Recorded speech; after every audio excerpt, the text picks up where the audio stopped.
Morning बच्चों। हमारा chapter 6 चल रहा है, वर्क एनर्जी एंड पावर।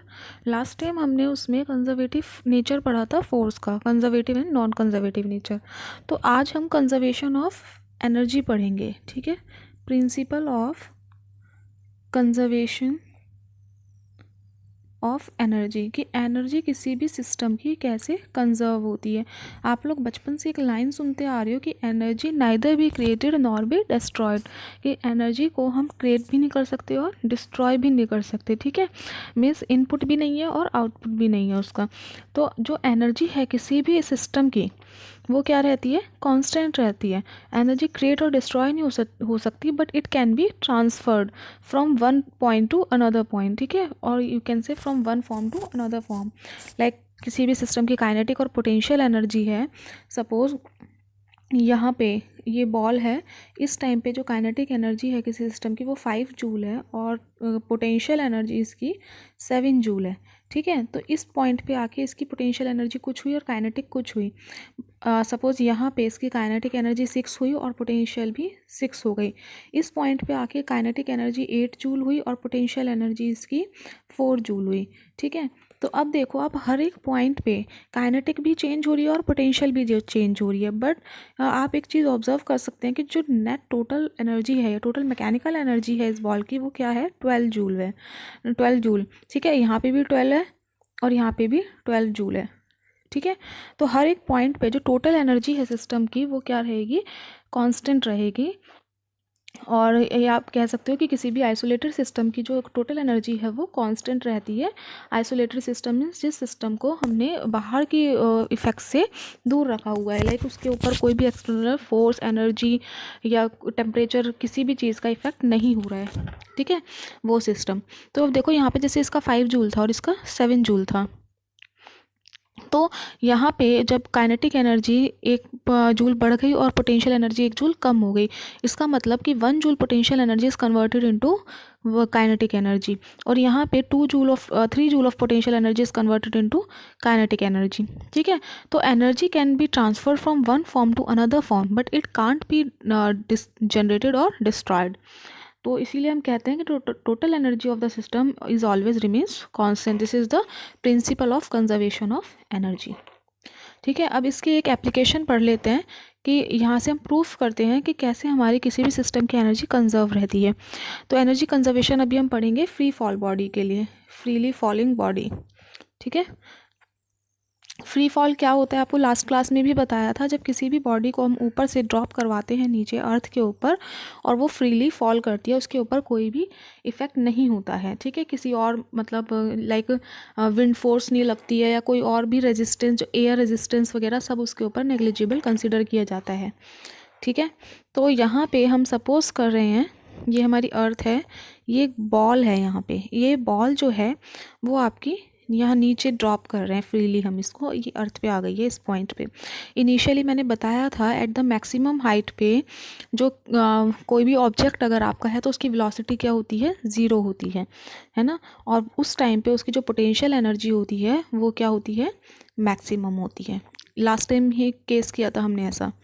जब वो मिड में आई यहाँ पे तो उसकी वेलोसिटी v कंसीडर कर ली हमने, और उसकी जो फाइनल वेलोसिटी जब वो अर्थ को टच की है वो क्या हो गई, v डैश। और मैंने आपको बताया था जैसे जैसे बॉडी नीचे आती है वैसे वैसे उसकी वेलोसिटी कम होती चली जाती है। ठीक है, ये सपोज a पॉइंट है, ये b और ये c। a से c तक के बीच की जो हाइट है इसकी वो h है ना, और सपोज a से b तक का डिस्टेंस x है, तो ये वाला डिस्टेंस क्या कितना हो जाएगा, h माइनस एक्स। ठीक है, इस पूरे में से इसको माइनस कर दिया। ठीक है, तो हमारा वो h माइनस एक्स आ गया। तो अब यहाँ पे देखो, हम पहले लिखते हैं total mechanical energy at point A के लिए। ए पॉइंट पे हमारी जो टोटल मैकेनिकल एनर्जी होगी उसे मैं ई ए से रिप्रेजेंट कर रही हूँ, which is sum of kinetic energy and potential energy. Kinetic energy ऊपर हाफ mv² और पोटेंशियल एनर्जी क्या होगी, mgh। ठीक है, तो ऊपर देखो वेलोसिटी 0 है तो काइनेटिक एनर्जी क्या हो जाएगी, 0 हो जाएगी, और ओनली हमारी पोटेंशियल एनर्जी क्या आ जाएगी, mgh। बी पॉइंट पे सिमिलरली नेट एनर्जी कितना होगा, वही काइनेटिक प्लस पोटेंशियल, तो यहाँ पे तो कुछ ना कुछ वेलोसिटी है, तो इसलिए काइनेटिक एनर्जी भी एग्जिस्ट करेगी और पोटेंशियल एनर्जी भी एग्जिस्ट करेगी। बट इस हाइट पे देखो, इस हाइट पे, यहाँ पे जब बॉडी आई इस हाइट पे आपकी, तो यहाँ से यहाँ तक की आपने हाइट मेज़र करनी है, तो वो क्या हो जाएगी, यहाँ से यहाँ तक की ये एक्स है ना, ठीक है। तो इसको भी हम क्या लिख सकते हैं, h माइनस एक्स।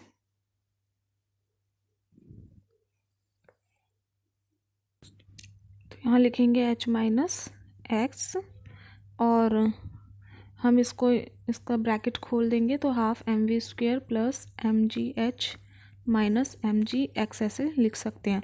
अब इसमें third equation of motion apply करते हैं। थर्ड इक्वेशन ऑफ मोशन होती है हमारी v square minus u square is equals to 2as।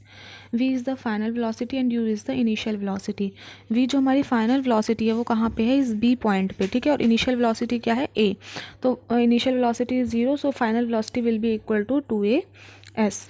तो लास्ट इक्वेशन को हम यहाँ से उतार लेंगे पीछे, E B is equals to, ये यहाँ पे ई बी था, ये गलती से लिख दिया, E B is equals to half m v square plus m ji h minus m g x, ठीक है। वी स्क्वेयर की जगह ये वाली वैल्यू पुट करेंगे, हाफ एम वी स्क्वेयर, तो 2as प्लस एम जी h minus m g x. 2 से 2 cancel हो गया। अब जो ये s है ना, इसको मैं x से वो कर रही हूँ, रिप्लेस कर रही हूँ। डिस्प्लेसमेंट यहाँ पे हमारा क्या है, x है। तो ये देखो यहाँ क्या बचा, m, और एक्सीलरेशन क्या होगा, g, ठीक है, ग्रेविटी के लिए। तो यहाँ एम जी एक्स और यहाँ भी एम जी एक्स, तो एम जी एक्स से एम जी एक्स कैंसिल हो गया। तो ई बी की वैल्यू क्या आई, एम जी एच, ठीक है। सेकेंड इक्वेशन मिली है हमें। फर्स्ट इक्वेशन क्या थी आपकी, ये वाली।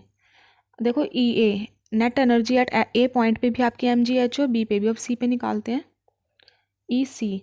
नीचे जब हमारी बॉल आती है तो मैंने आपको बताया था यहाँ पे हमारी मैक्सिमम वेलोसिटी होती है, ठीक है। अगर वेलोसिटी यहाँ मैक्सिमम होती है और यहाँ पे नीचे जब बॉल यहाँ टच कर गई है तो हाइट तो कुछ रहा नहीं, तो हाइट 0 हो गई।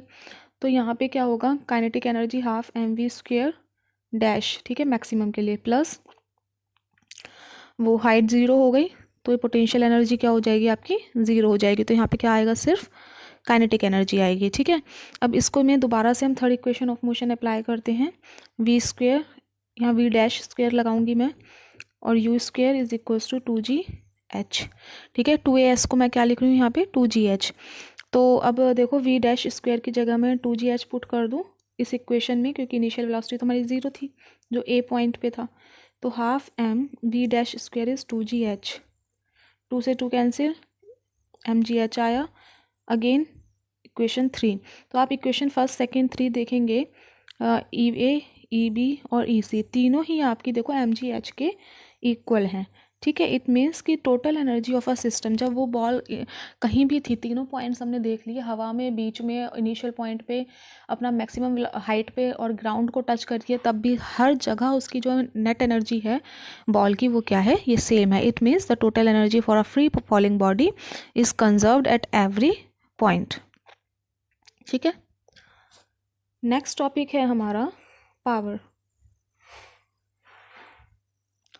पावर देखो आपने 9th-10th में भी पढ़ी होगी इसकी डेफिनेशन, कि it is the time at, power is defined as the time rate at which work is done और एनर्जी इज़ ट्रांसफर्ड, ठीक है। या फिर आपने एक सिंपल सी डेफिनेशन पढ़ी है, rate of doing of work. किसी भी काम को हम करते हैं तो वो कितने रेट से हो रहा है, दैट इज़ पावर, ठीक है। आपके अंदर एनर्जी है किसी भी काम को करने की, बट पावर कितनी है उसके लिए, ठीक है। पावर क्या बताता है आपको, कितने टाइम में आप कितनी एनर्जी अपनी यूज़ करते हैं।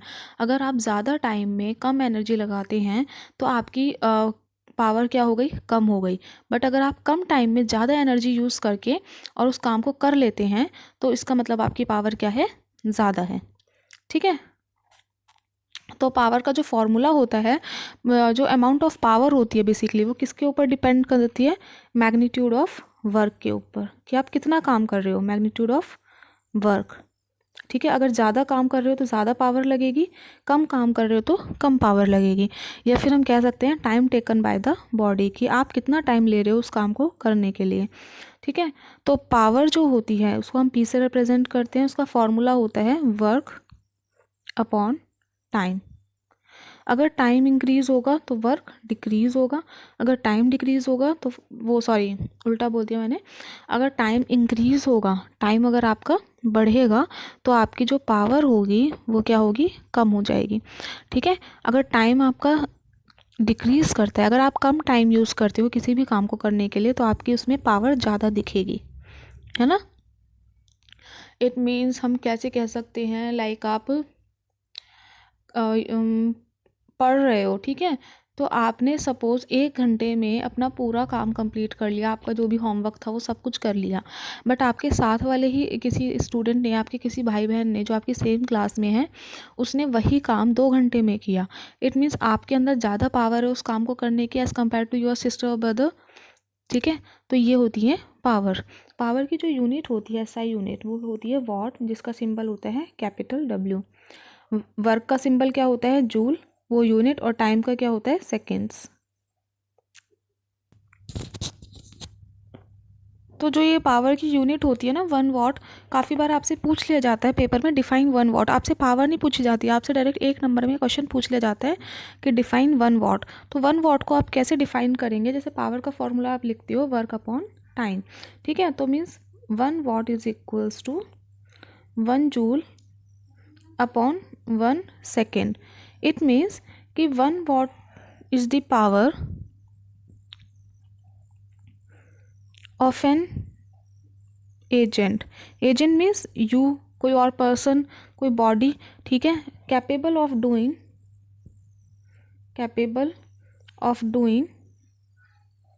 1 joule of work in 1 second. ठीक है, तो ये हो गई आपकी पावर। और अगर हम इसके अकॉर्डिंग देखें तो इसकी यूनिट क्या हो जाएगी पावर की, एक यूनिट जूल पर सेकेंड भी होती है इसकी यूनिट। ठीक है, अब एक इसकी जो कमर्शियल यूनिट होती है पावर की, SI यूनिट होती है इसकी वॉट, और 1 किलोवाट को हम लिख सकते हैं 10⁻³ वॉट्स। ठीक है, और 1 megawatt is written as 10⁻6 watt. 1 gigawatt is equals to 10⁻9 watt. और इसकी जो कमर्शियल यूनिट होती है, कमर्शियल यूनिट होती है इसकी हॉर्स पावर, जो कि पेपर में अक्सर पूछ लिया जाता है, MCQs दे दिए जाते हैं कि 1 वॉट या फिर 1 हॉर्स पावर कितने वॉट के इक्वल होता है। तो 1 हॉर्स पावर आपका 746 वॉट के इक्वल होता है। ये बहुत ही इंपॉर्टेंट है, आगे कॉम्पिटिटिव एग्जाम्स जब आप देंगे आफ्टर 12th उसमें भी ये काफ़ी बार MCQs में पूछा जाता है। ठीक है, 1 हॉर्स पावर इज़ 746 वॉट। की हॉर्स पावर क्या है इसकी, कमर्शियल यूनिट है। ठीक है, अब देखो टाइप्स कौन कौन से होते हैं पावर के। पावर हमारे 2 तरह से हम पावर को मेज़र कर सकते हैं, एक एवरेज पावर और दूसरा इंस्टेंटेनियस पावर। जो ये पावर की यूनिट है ना वॉट, इस यूनिट को एक साइंटिस्ट थे जेम्स वॉट, उन्होंने डिस्क्राइब किया था, और ये उन्हीं के ही नाम के बाद इसकी यूनिट वॉट रखी दी गई। ठीक है, जो जेम्स बॉन्ड थे, वो सॉरी बॉन्ड नहीं, जेम्स वॉट, ये जेम्स बॉन्ड नहीं है डांस वाला, ये जेम्स वॉट है।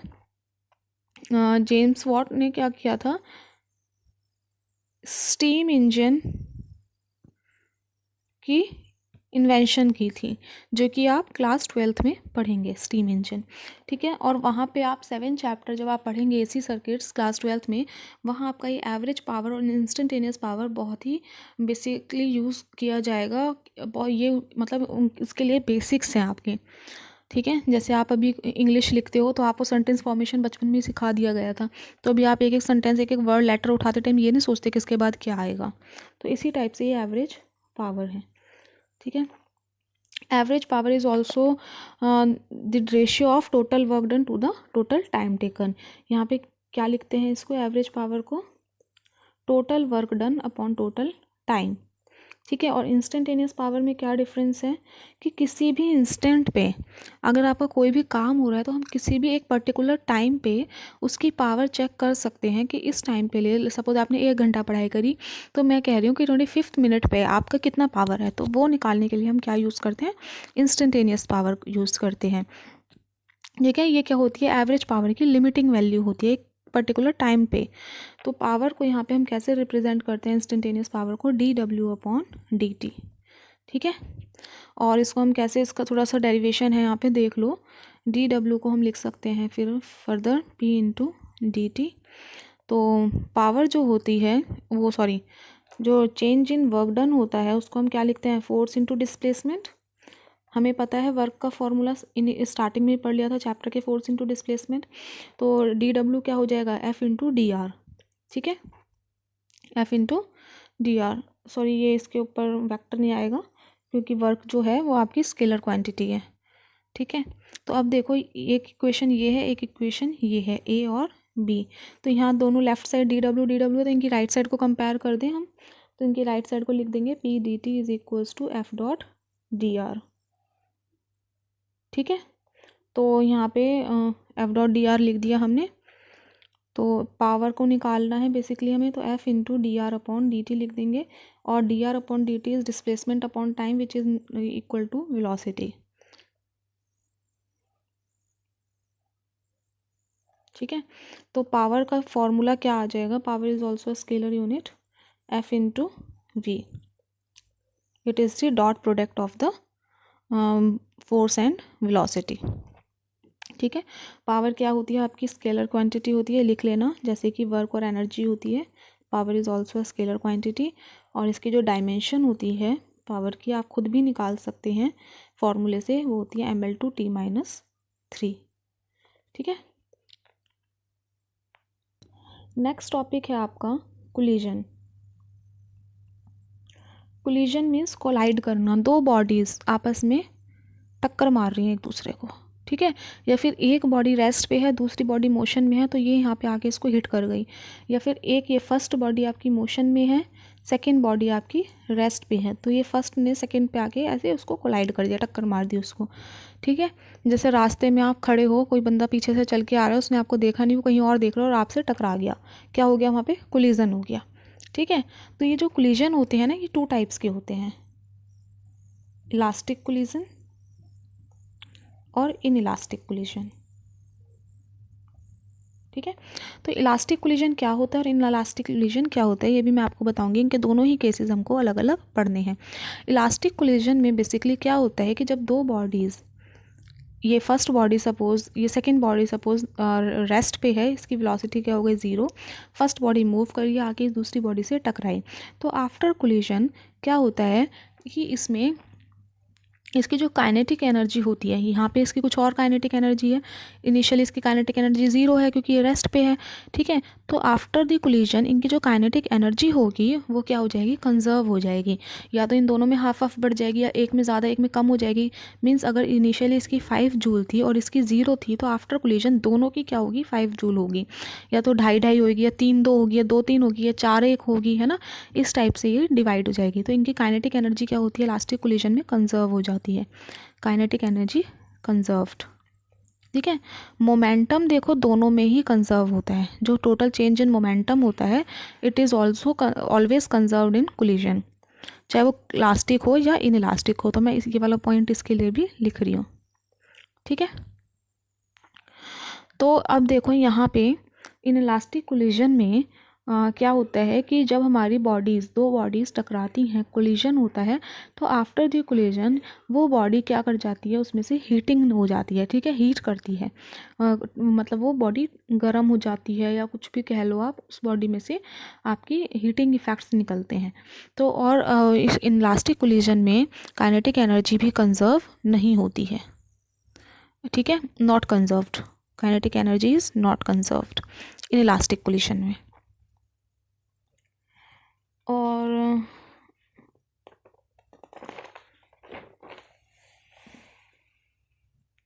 हाँ, एक चीज़ और हम ये कहेंगे कि जो इलास्टिक और इनइलास्टिक कोलिजन्स होते हैं, दोनों को ही हम 1D में और 2D में पढ़ते हैं। मीन्स 1 डायमेंशन इलास्टिक कोलिजन और 2 डायमेंशन इलास्टिक कोलिजन।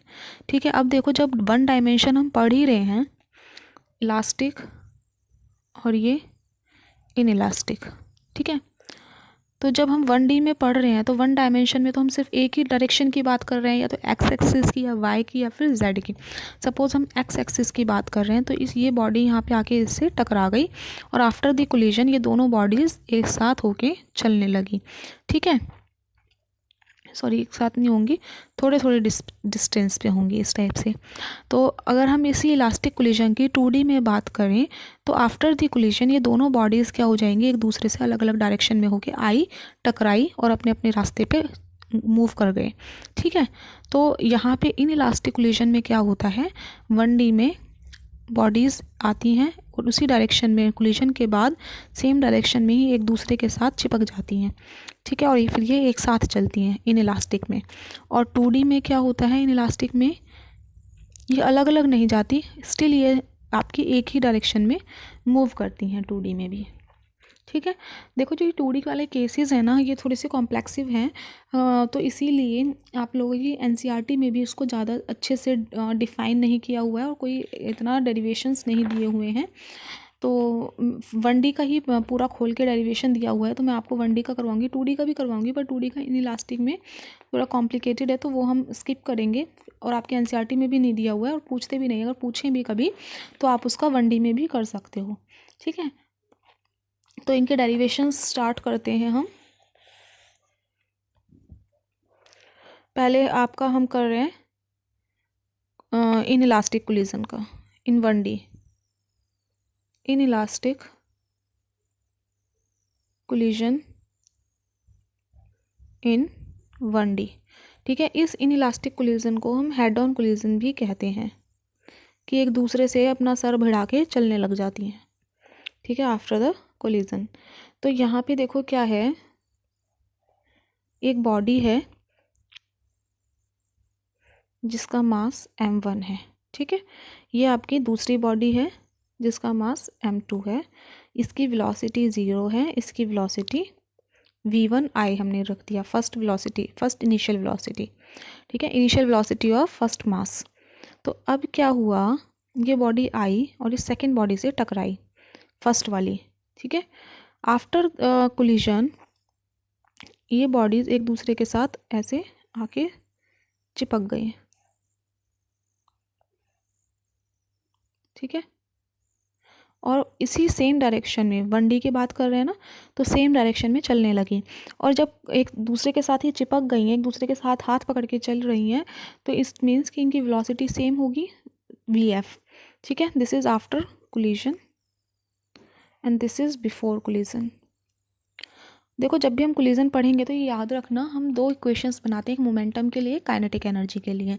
मैंने आपको बताया था इन इलास्टिक कोलिजन में मोमेंटम कंजर्व रहेगा बट काइनेटिक एनर्जी कंजर्व नहीं रहती, और मोमेंटम तो दोनों में ही कंजर्व रहेगा। ठीक है, तो यहाँ पे क्या हुआ, हम कंजर्वेशन ऑफ मोमेंटम से देखते हैं। According to conservation of momentum, ये डायग्राम नोट कर लेना, नेक्स्ट पेज पे मूव कर रही हूँ। According to conservation of momentum, initial momentum is equals to final momentum होना चाहिए, तभी तो कंजर्व रहेगा बॉडी। तो इनिशियल मोमेंटम, मोमेंटम का फॉर्मूला क्या होता है, mv। तो initial momentum means m1 v1i first body का प्लस सेकेंड बॉडी का m2 v। वेलोसिटी 0 है तो सेकेंड ये 0 हो जाएगा, initial momentum of second body. Final momentum क्या होगा, देखो इसका 0 है ना, तो इसका मोमेंटम क्या हो गया, 0 हो गया, initial momentum of second body. Initial momentum of first body, इन दोनों की मल्टीप्लाई करती है हमने। आफ्टर कोलिजन मोमेंटम क्या होगा, ये m1 है, ये m2 है, और इनकी वेलोसिटी सेम है। मोमेंटम का फॉर्मूला होता है mv, m1 प्लस m2, दोनों एक साथ चल रही है ना, इसलिए हमने प्लस कर दिया, और वेलोसिटी दोनों की सेम है vf। तो this is final collision, final momentum. ठीक है, ये हो गई, तो एक इक्वेशन बन गई हमारी ये। यहाँ से मैंने फाइनल वेलोसिटी का फॉर्मूला लिख लिया, m1 v1i upon m1 plus m2। ठीक है, इसको मैंने इक्वेशन 2 लिख दिया। अब हमें पता है कि यहाँ पे कोलिजन में क्या होता है, काइनेटिक एनर्जी कंजर्व नहीं रहती है इन इलास्टिक में, और यहाँ पे काइनेटिक एनर्जी का कुछ ना कुछ लॉस होता है ड्यू टू हीटिंग इफेक्ट। ठीक है, मैंने आपको बताया था हीट करती है बॉडी, तो उसकी वजह से क्या होता है, काइनेटिक एनर्जी में कोलिजन में लॉस हो जाता है। ठीक है, इनइलास्टिक में। अब जब लॉस हुआ तो लॉस होने का मतलब क्या है कि before the collision kinetic energy हमारी ज़्यादा थी, हीटिंग फिर कोलाइड हुई, हीट हुआ तो काइनेटिक एनर्जी उसकी कम हो गई। हीटिंग से मीन्स हमारा लॉस ही तो हो रहा है, तो अब आफ्टर क्या हुआ, लॉस हुआ। तो जो हमारी बड़ी वैल्यू होती है उसको हम पहले लिखते हैं, तो यहाँ इनिशियल वैल्यू को पहले लिखेंगे, हाफ mv1i²। काइनेटिक एनर्जी का फॉर्मूला होता है ना हाफ mv², ठीक है, minus half final kinetic energy half m1 plus m2 vf²। I hope आपको ये इक्वेशन समझ आ रही होंगी, ठीक है। तो अब देखो यहाँ पे जो vf है, पहले जो हमने vf निकाला था उसकी वैल्यू हम यहाँ पुट कर देंगे, पुट इक्वेशन 2 इन इक्वेशन 3, ये आपकी इक्वेशन 3 है।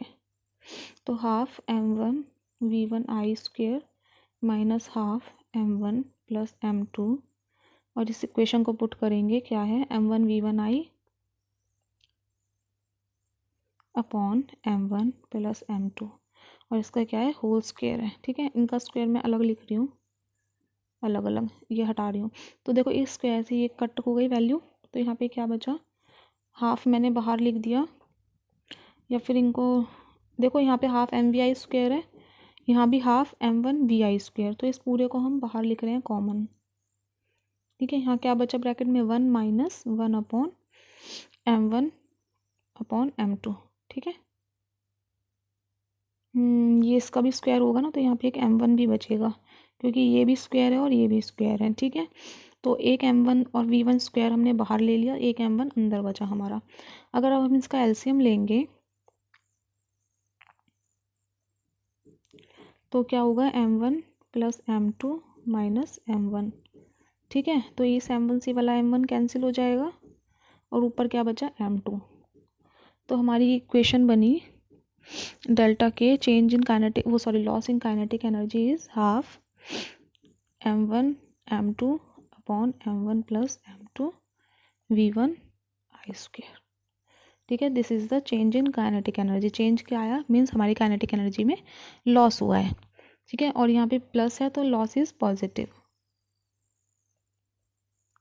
ये था आपका in elastic collision in 1D, जहाँ हमने फाइनल वेलोसिटी निकाल ली, यहाँ हमने काइनेटिक एनर्जी निकाल ली, ठीक है। अब हम पढ़ेंगे आपका इलास्टिक कोलिजन, बी है आपका नेक्स्ट इलास्टिक कोलिजन इन 1D। 1D में जब आपका इलास्टिक कोलिजन हम पढ़ रहे हैं, तो यहाँ पे देखो एक बॉडी है जो ऑब्वियसली मोशन में है, यहाँ एक दूसरी बॉडी रेस्ट में है, ये आई इसको हिट किया, आफ्टर द कोलिजन यहाँ पे दोनों बॉडीज़ थोड़े थोड़े डिस्टेंस से चलने लगी, but in the same direction. इसका मास m1 m2 m1 m2, इसने इसको आगे हिट किया तो ऑब्वियस ही बात है m2 थोड़ा आगे चल रही होगी m1 से, है ना। इसकी वेलोसिटी v1i, इसकी जो वेलोसिटी है वो 0 है क्योंकि ये रेस्ट पे है, बट आफ्टर द कोलिजन जब ये कोलाइड हुई एक दूसरे से, आफ्टर द कोलिजन इसकी वेलोसिटी हुई v1f और इसकी हुई v2f, final velocity of first body and final velocity of second body, ठीक है। तो अब देखो यहाँ पे अब हम क्या करेंगे, दोनों इक्वेशंस लिखेंगे, मोमेंटम वाली भी और काइनेटिक एनर्जी वाली भी। तो पहले according to conservation of momentum,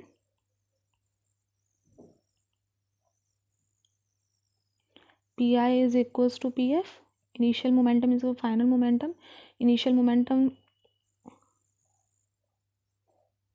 m1 v1i plus 0, ठीक है, क्योंकि सेकेंड बॉडी की वेलोसिटी 0 थी। Final is m1 v1f plus m2 v2f, this is the क्या होगी, मोमेंटम, है ना। और हमने पढ़ा था कि इलास्टिक कोलिजन में जो काइनेटिक एनर्जी होती है वो भी कंजर्व रहती है। तो according to conservation of kinetic energy, initial kinetic energy is equals to final kinetic energy. तो initial kinetic energy is half mv² means half m1 v1i², ठीक है, प्लस 0 क्योंकि सेकेंड वेलोसिटी 0 है सेकेंड बॉडी की before collision, और after collision half m1 v1f² plus half m2 V2F²। अब देखो हम इन दोनों इक्वेशंस को सॉल्व करेंगे, जैसे कि आप मैथ में करते हो प्लस माइनस करके सॉल्व, ऐसे ही हम इसे सॉल्व करेंगे। तो इसके लिए पहले हम क्या करेंगे, जो हमारी ये फर्स्ट इक्वेशन है इसको मल्टीप्लाई कर देंगे V2F से बोथ साइड। ठीक है, multiply this equation by V2F। जब हम इस इक्वेशन को V2F से मल्टीप्लाई कर रहे हैं तो हमारी नई इक्वेशन देखो क्या बनी, M1V1I, यही वाला, इसको मल्टीप्लाई करें V2F is equals to M1V1F ये। ठीक है, multiply by V2F plus M2, ये V2F है, इसी को V2F से मल्टीप्लाई करेंगे तो स्क्वायर हो गया। अब हम इस सेकेंड इक्वेशन को इसके साथ सॉल्व करते हैं तो अब देखो क्या आएगा। ठीक है, अब यहाँ देखो मैंने क्या करा, इसमें हाफ हाफ दोनों साइड था तो इस हाफ हाफ को मैंने एक दूसरे से कैंसिल कर दिया, राइट साइड के हाफ को कॉमन लेके और लेफ़्ट साइड से कैंसिल कर दिया। ठीक है, तो अब यहाँ पे क्या बचा, अब ये देखो सेकंड और थर्ड इक्वेशन को मैं सॉल्व करती हूँ तो ये दोनों प्लस प्लस में है तो यहाँ नीचे माइनस का साइन लगा दूँ, ये भी माइनस प्लस प्लस में माइनस और ये भी प्लस में है तो दोनों इनका माइनस आ गया यहाँ। ठीक है, नीचे माइनस ऐसे कर देते हैं ना, तो ये M2V2F², यहाँ भी M2V2F², तो इससे ये कैंसिल हो गया। यहाँ देखो क्या बचा, M1V1I² minus M1V1I V2F is equals to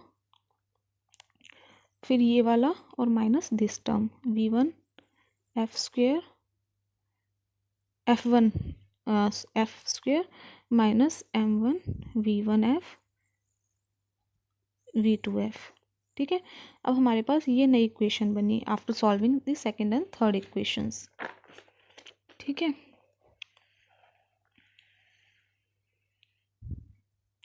तो अब हम क्या करेंगे, V1I वाले टर्म्स को एक साइड रख लेंगे, इन दोनों टर्म्स को एक साथ और इन दोनों टर्म्स को एक साथ कर लेंगे तो M1V1I² ये इधर आएगा लेफ़्ट साइड तो M1V1F²। अब देखो ये इधर साइड जाएगा इधर तो ये प्लस का हो जाएगा M1V1I V2F minus M1V1F V2F।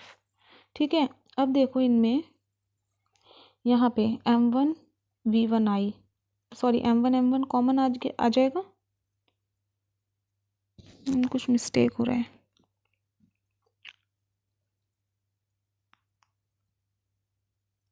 हमने इनको एक साथ नहीं लेना है, ये काट देना। ठीक है, ये रेस कर देती हूँ मैं, यही कॉमन ले लेते हैं।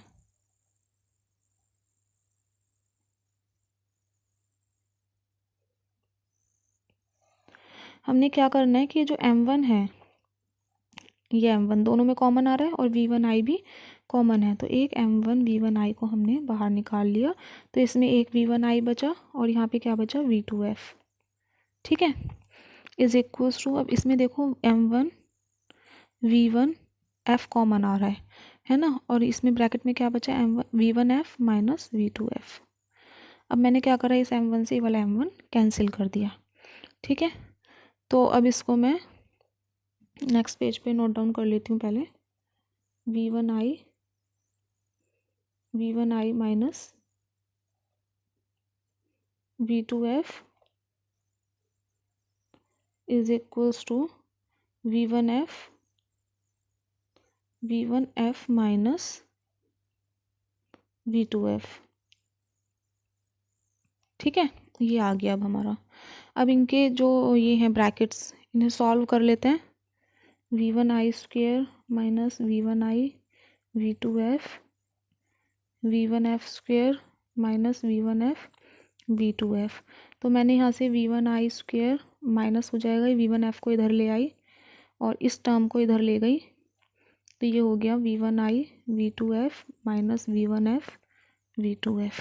ठीक है, तो यहाँ से ये देखो A² माइनस B² का फॉर्मूला लगेगा इसमें, A माइनस B और A प्लस B, तो ये हो गया V1F और एक बार इसको लिख लूँगी V1I प्लस V1F। ठीक है, इक्वल्स टू, अब यहाँ पे क्या चीज़ कॉमन आ रही है, V2F कॉमन आ रहा है और V1I माइनस V1F, ये माइनस माइनस वाली टर्म्स कैंसिल हो गई तो V2F का जो इक्वेशन बना वो क्या बना, V1I plus V1F। This is the second final velocity of second body. ठीक है, इसका इक्वेशन क्या हो गया, फोर्थ चल रहा है ना, फिफ्थ।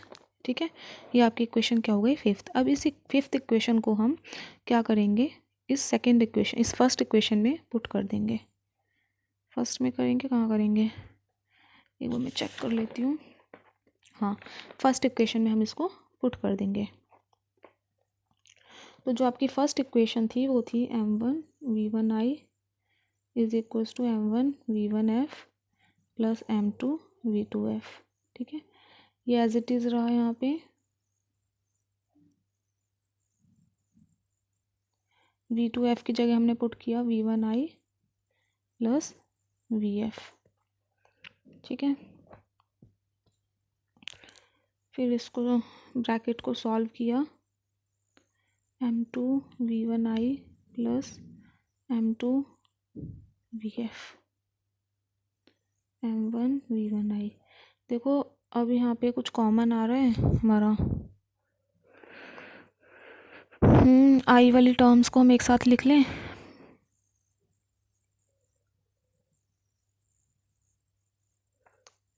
और यहाँ क्या बचा है, m1v1f प्लस m2, ये v2f था। ठीक है, एक सेकेंड, जब हमने यहाँ v2f की वैल्यू पुट की थी, v2f की वैल्यू अभी हमने पीछे निकाली v1i प्लस v1f, तो यहाँ v1f आएगा। ठीक है, तो अब देखो इनमें कॉमन क्या आ रहा है, v1i, और v1i यहाँ पे m1 माइनस m2 हो जाएगा। यहाँ कॉमन है v1f which is equals to m1 plus m2। तो हमें फाइनल वेलोसिटी निकालनी है, वो आ जाएगी आपकी m1 minus m2 upon m1 plus m2 into v1i। ठीक है, this is the final velocity of first body.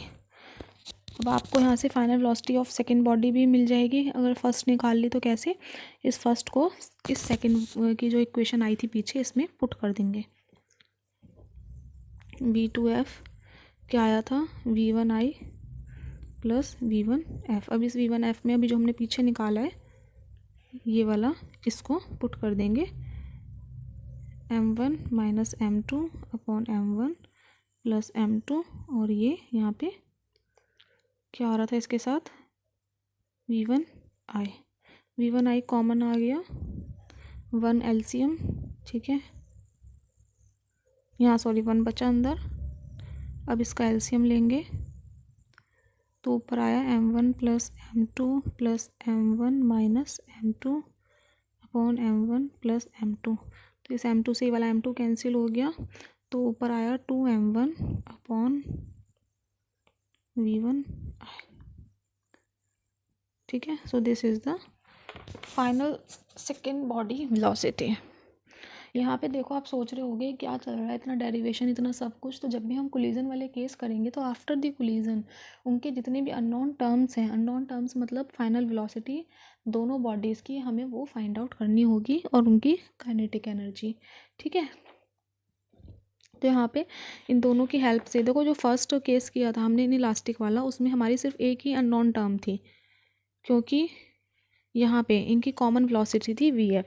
But second body में, सेकेंड केस में, ये है आपका सेकेंड केस में आपकी दो वेलोसिटीज़ हैं अलग अलग। तो आफ्टर द कोलिजन ये हमारी अननोन टर्म्स हैं। ठीक है, तो हमने इनको फाइंड आउट किया। कैसे फाइंड आउट किया था, हमने दो मोमेंटम की और एक काइनेटिक एनर्जी वाली इक्वेशंस लिख ली थी, ये मोमेंटम की और काइनेटिक एनर्जी की, ये दो इक्वेशंस लिख ली थी इनकी। ठीक है, फिर उसके बाद हमने इसको v2f से मल्टीप्लाई किया, फिर इनको सॉल्व किया, मैथमेटिकली सॉल्व करके हमारे पास v2f की वाली इक्वेशन आई। फिर इस इक्वेशन को हमने मोमेंटम वाली इक्वेशन में पुट किया, फिर वहाँ से हमारी v1f आया। अब इस v1f को फिर हमने इस v2 वाले में इक्वेशन में पुट करके ये दोनों इक्वेशंस फाइंड आउट कर ली। ये आपकी v2f है और ये आपकी v1f है। ठीक है, तो इस इलास्टिक कोलिजन में हम दो केसेस कंसिडर कर रहे हैं कि अगर हम सपोज करें फर्स्ट केस कि अगर दोनों ही मासेस हमारे इक्वल हों, ठीक है, तो क्या होगा अगर दोनों मासेस इक्वल होंगे। तो हमने यहाँ पे जो दो वेलोसिटीज़ निकाली हैं पहले उनको लिख लेते हैं। v1f आया था m1 minus m2 upon m1 plus m2 v1 आई, और v2f आया था हमारा 2m1 upon m1 plus m2 v1 आई। ठीक है, अगर दोनों मासेस इक्वल होंगे तो देखो ये वाला वैल्यू क्या हो जाएगी, 0 हो जाएगी, और ये वाली वैल्यू क्या हो जाएगी, 2m1 ही हो जाएगा। 2m1 से 2m1 कैंसिल हो गया और ये इनिशियल वेलोसिटी के इक्वल हो जाएगा। ठीक है, जो फर्स्ट बॉडी की इनिशियल वेलोसिटी थी, अगर दोनों के मासेस इक्वल होंगे तो आफ्टर द कोलिजन जो हमारी फर्स्ट बॉडी की वेलोसिटी है वो 0 हो जाएगी, और सेकंड बॉडी की जो वेलोसिटी है वो कितनी हो जाएगी, जो कोलिजन से पहले फर्स्ट बॉडी की थी, क्योंकि कोलिजन से पहले सेकंड बॉडी तो वैसे ही रेस्ट पे थी। ठीक है, तो ये हो जाएगा। केस 2 में हम कंसिडर कर रहे हैं कि अगर सपोज़ करो सेकंड मास ज़्यादा है फर्स्ट मास से, फर्स्ट मास ही तो आके टक्कर मार रहा था सेकंड वाले को, अगर हम कह रहे हैं कि सेकंड मास बहुत बड़ा है एज़ कम्पेयर टू फर्स्ट से, तो क्या होगा, तो क्या होगा देखो, अगर हमारा ये वाला मास बड़ा हो गया और ये छोटा हो गया तो ये वाली वैल्यू किस में आ जाएगी, नेगेटिव में आ जाएगी सेकेंड केस में, है ना। ये सेकेंड केस की वैल्यू है, फर्स्ट केस की वैल्यू है, तो ये नेगेटिव में आ जाएगा v1f, और v2f में क्या होगा, m2 अगर हमारा बड़ा हो गया और ये छोटा हो गया तो ये 0 हो जाएगा।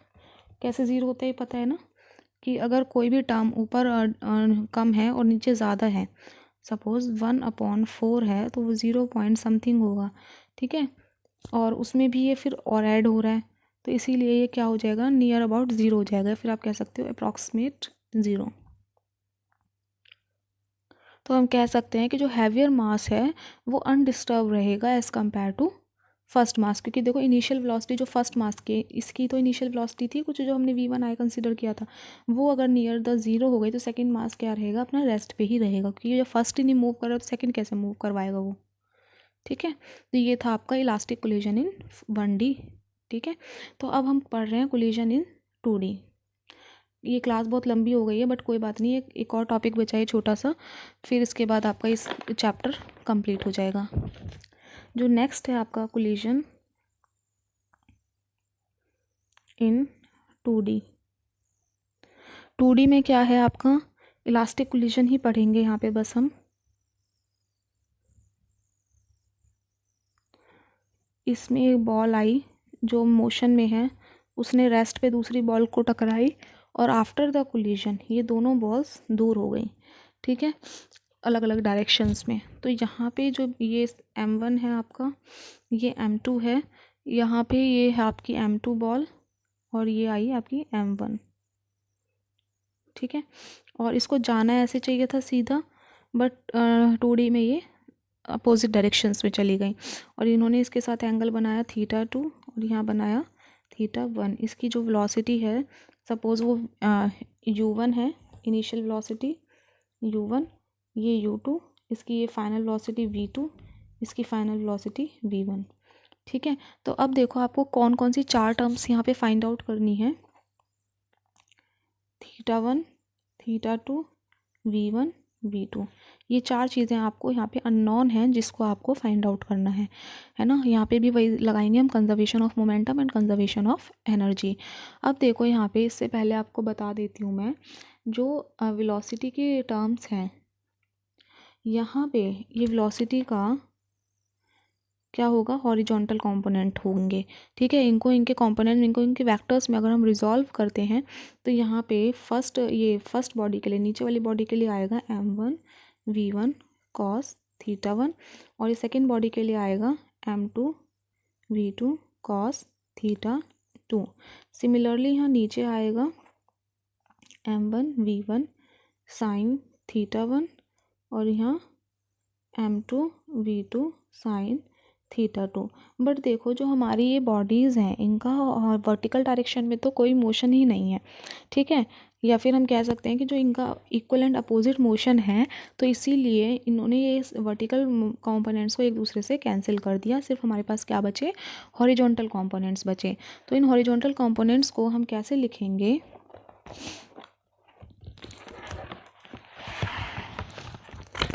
पहले हम इसको कंजर्वेशन ऑफ मोमेंटम में लिखेंगे इन एक्स डायरेक्शन में। 2D में है ना, तो एक्स और वाई दोनों डायरेक्शन में बात करेंगे। तो पहले एक्स डायरेक्शन में लिखते हैं according to conservation of momentum p i is equals to p F.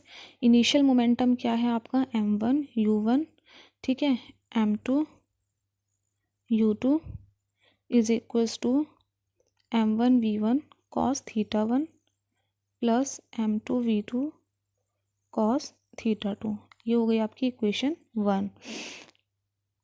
In Y direction में आप क्या लिखोगे? वाई डायरेक्शन में देखो इस डायग्राम में इनिशियली आपकी बिफोर कोलिजन है ना, और ये किसका केस है? After collision. बिफोर कोलिजन तो आपका कुछ नहीं है वाई में, सिर्फ हॉरिजॉन्टली चल रहा है। तो वाई डायरेक्शन में बिफोर कोलिजन मोमेंटम क्या हो जाएगा? 0 हो जाएगा। और आफ्टर कोलिजन क्या होगा? m1 v1 sine theta 2। ऊपर वाली डायरेक्शन में हम लिखेंगे पहले, और नीचे वाली डायरेक्शन में तो इसलिए हमने नेगेटिव लगाया है बीच में, यहाँ पे 2 आएगा, sorry. m1 v1 sine theta 1, this is the second equation, ठीक है। अब according to conservation of energy लिखेंगे। Conservation of energy, kinetic energy initial is equals to kinetic energy final. तो initial kinetic energy is half m1 u1 square plus half m2 u2 square is equals to half m1 v1 square plus half m2 v2 square, ठीक है।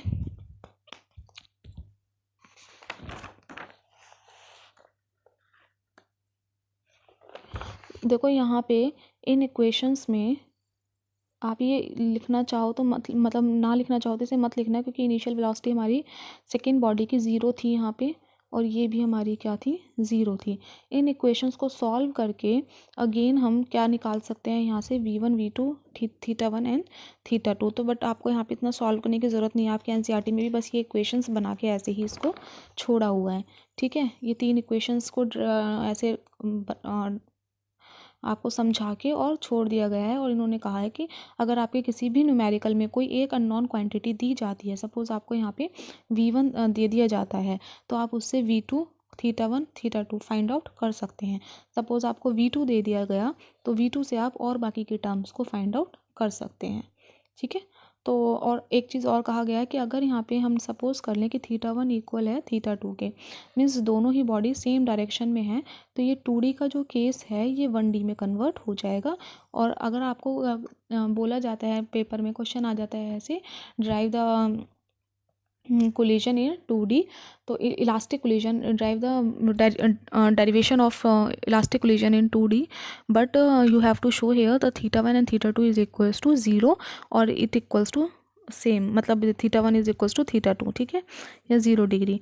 तो आपको क्या करना है, वहाँ पे 2D वहाँ पे मेंशन है, बट आपको सिमिलरली ये भी मेंशन होगा, और आप किसका केस ड्राइव कर देंगे? 1D का। लिखोगे आप 2D, बट करोगे आप सारा डेरिवेशन 1D वाला, ठीक है। Now your chapter is completed.